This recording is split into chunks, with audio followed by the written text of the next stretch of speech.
Next question, sperm produced in the testes are transported through the urethra। ठीक है, वृषण में बनने वाले शुक्राणुओं का परिवहन किसके माध्यम से होता है? बताइए किसके माध्यम से होता है, जल्दी बताइए। क्या हो जाएगा? सेमिनल वेसल्स हो जाएगा, यूरेथ्रा हो जाएगा, वास डिफरेंस हो जाएगा कि ब्लैडर हो जाएगा?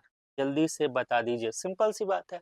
Sperm sperm produced in the testis, sperm test जो टेस्टिस होता है, टेस्टिस में ही किसका निर्माण होता है? याद रखिएगा, जो आपका टेस्टिस होता है इसी टेस्टिस में किसका निर्माण होता है? स्पर्म का निर्माण होता है, स्पर्म का निर्माण होता है। ठीक है, और ये स्पर्म क्या होता है? उसी ट्रैक्ट के थ्रू यूरिन के यूरिन, ये जो यूरिनल ट्रैक्ट होता है उसी के थ्रू कहाँ पहुंचते हैं? पेनिस पहुंचती है, और पेनिस से क्या हो जाता है? इजैकुलेट हो जाती है, बाहर निकल जाती है ना। तो याद रखेंगे।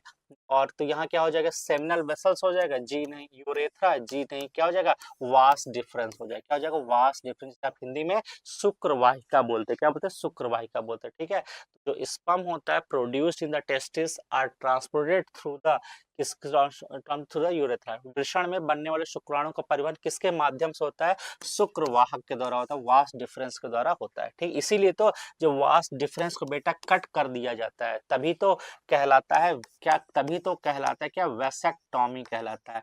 नर नसबंदी, पुरुष नसबंदी, नर नसबंदी। ठीक है, नर नसबंदी हो। समझ में आ गया? वास्ट डिफरेंस को क्या करते हैं? कट कर देते हैं। Done, is it clear?